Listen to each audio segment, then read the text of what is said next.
Kroger Tender Ray Beef, no other beef so fresh can be so tender, presents Hearts in Harmony, transcribed.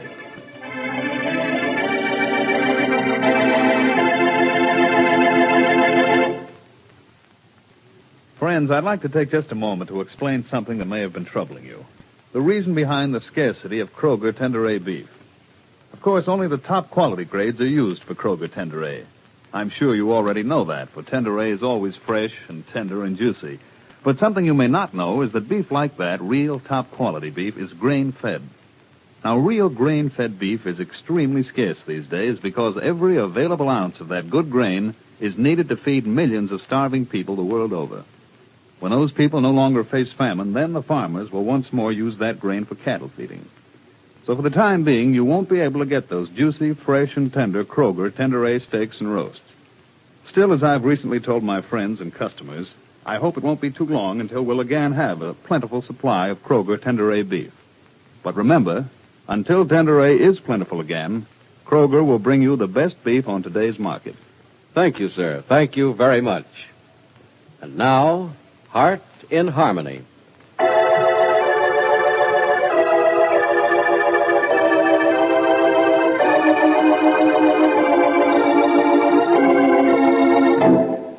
With only the formalities remaining to clear his name, Steve Parker is coming back to Rossville. And Penny, who but for the intervention of federal agents would be Mrs. Parker now, is the only one in her family not too happy about his return. Her brother Pat says, "Oh, gosh, Penny, I thought you'd be dancing. Dancing, Pat? Why? 'Cause Parker's coming back, a free man. Pat, I'm glad he wasn't guilty, and I'm awfully happy that when he gets back he'll be completely cleared. But that's all. What do you mean, that's all? He hasn't changed a bit, Pat. Steve's just the same, taking everything for granted. Huh? I mean, he expects me to marry him the minute he gets to town. Oh, I'm sure he'll settle for marrying you 2 minutes after he gets in town. Darling, it's no joking matter. Why not? I think it's something to get happy about. Guy gets chased by the federal agents, and the first thing he thinks of when he gets clear is to marry the girl he started out to Look, marry. Pat, you don't understand. Steve walked out on me. Oh, no, he didn't. He ran out. Which makes it worse. I don't know why. I don't think it's bad at all. He had a reason. The cops were chasing him. Pat, they weren't so close to him that he couldn't have phoned me or sent me a wire telling me what happened. Well, guess he should have done that. Heck, I guess he had a lot of other things on his mind. He always does. What are you leading up to, Penny? What I have to tell Steve when I see him. What do you have to tell him? Well, that things aren't quite the same as they were when he left. Oh, Pat, you shouldn't be surprised. I've as much as hinted that ever since he left. I guess you have at that. Why the change of heart, though? It isn't a change of heart. It's just an awakening. I realize now just what kind of a man he is. Pretty swell guy, if you ask me. Yeah, he's the best. I don't think I've ever known a finer or kinder man, but that's not for me. I know that now. Well, why do you know it now if you didn't know it before? Because nothing happened before to show him to me as he really is. Now that I think about it, I never was really terribly sure of him. I always had vague doubts about him. That's right, you did. I think I doubted him more than vaguely many times, but I never knew it. Now, though, those doubts aren't vague anymore. They're very clear and real. I can't marry Steve now. I know that. Well, what are you going to tell him? That I can't marry him. Just like that? No. No, I can't tell him just like that. It wouldn't be fair. It had me so upset about his coming back just now. I'm not ready to tell him it's all off. Well, maybe it's just as well, though. You can say it to him tomorrow and have it all over with. It isn't that easy. He'll argue. He won't understand my reasons. Oh, heck, when you get right down to telling him it's all over, it'll be all over before you know it. I suppose it will. Hey, did I get a chuckle out of you? You were trying to, weren't you? Uh-huh. And don't you usually do everything you try?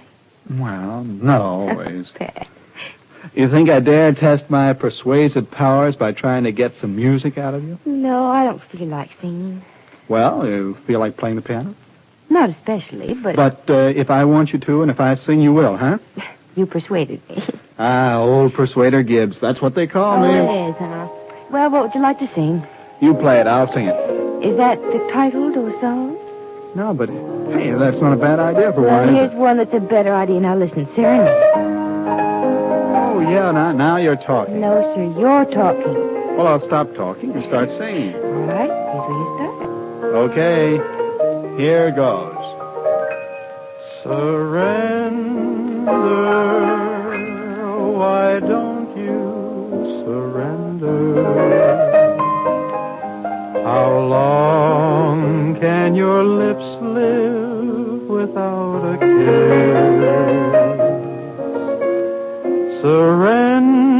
Surrender, I beg you, surrender.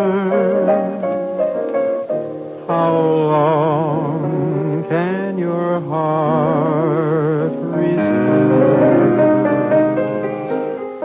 I'll bring you a love you can cling to, a love that won't be untrue.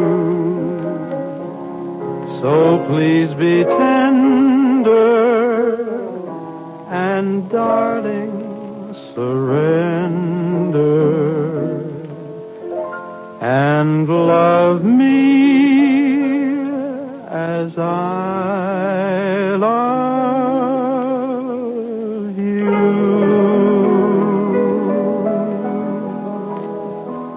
Oh, Pet, you outdid yourself that time. I was great, huh? Yes, and I like your modesty, too. Now you do feel better, don't you? Oh, much.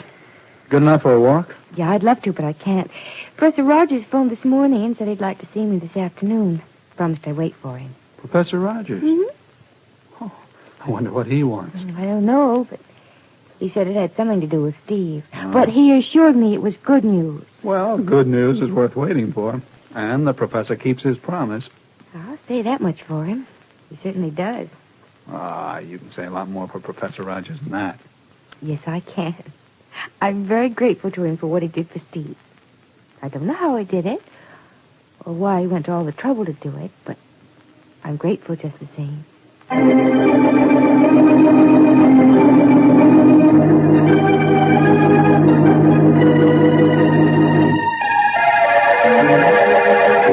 Miss Manson, you might as well tell me the truth. The truth, Professor Rogers, is that I'm not Miss Manson, as you insist on calling me, but Mrs. Richard Ashforth. Didn't your little snoopers find that out for you? You didn't care to be known as Mrs. Ashforth before this. I don't see why you make a point of it now. Because I happen to be Mrs. Ashforth. That's why. You can think of a better answer than that. Or have prison bars and the prospect of a long term in jail taking the gaiety out of you. You're not very funny yourself, Professor. I don't intend to be, and I'm sick and tired of your lies. Now, I want the answers to a few questions, and I want the right answers. I don't care to talk. I think you'd better care to. Steve Parker knew you only as his secretary, didn't he? What do you think? You were his secretary, weren't you? Yes, and... As far as he knew, you mean. Actually, you were co-owner of the Parker Enterprise. I was Steve's secretary. Yes, as far as Parker himself knew. But actually, you were Parker's boss. You and your husband were Parker's bosses, weren't you? Well, if you know, why do you ask me? Who signed the orders for construction work? Who gave out contracts? You know, you have our books. You did, didn't you? And it was not under Parker's orders, but under your husband's. A man Parker didn't even know existed as such. Mm-hmm. Isn't it strange, Mrs. Ashforth, that a secretary should control the purse strings and the letting of contracts? It's been done. Yes, it's been done, but not to the extent it was done at Parker Enterprises. And taxes.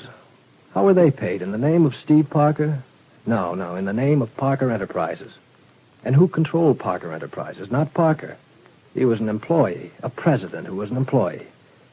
You and your husband were the sole owners and operators of Parker Enterprises, and the indictments against Parker Enterprises are indictments against you and your husband. You know, you'll have to get me to admit my part in what went on before you can do anything to me. You'll admit it, Mrs. Ashforth. Will I? Yes, you'll admit it, or else... Just a minute. Yes? Oh, thanks. What did that man just hand you? A piece of paper, as you can probably see. But you're smiling. What about? What's written on this piece of paper? Well, what is it?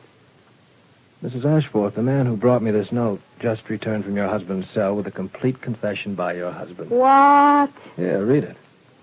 Yes, you better let me read it. Certainly, of course. Here.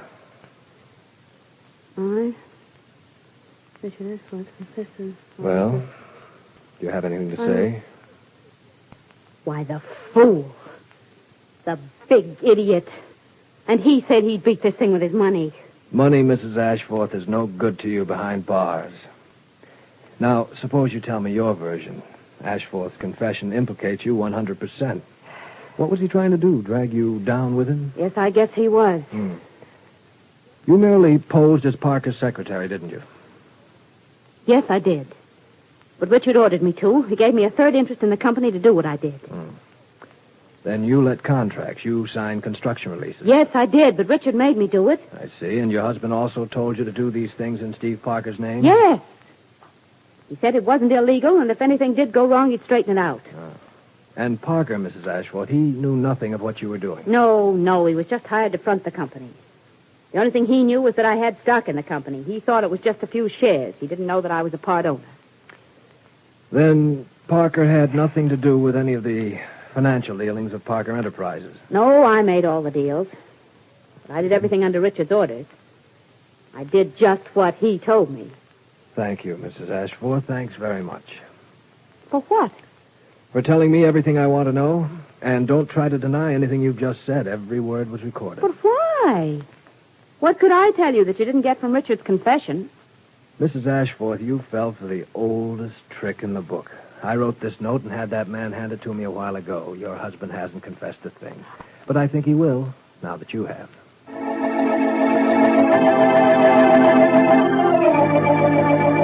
So the truth about Steve Parker is out at last. This should make his homecoming a joyous thing. But what will he say when he talks to Penny? Will she find it too difficult to tell him she doesn't intend to become his wife? Will she change her mind and marry him? Be sure to listen to the next dramatic episode of Hearts in Harmony.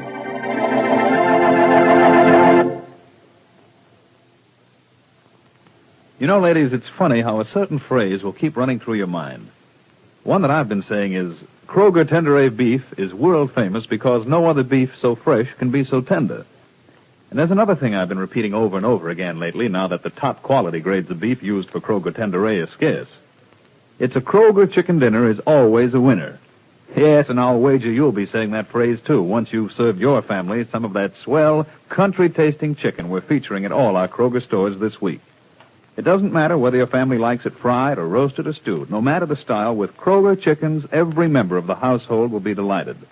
They'll be asking for extra helpings, too, so be sure to purchase plenty.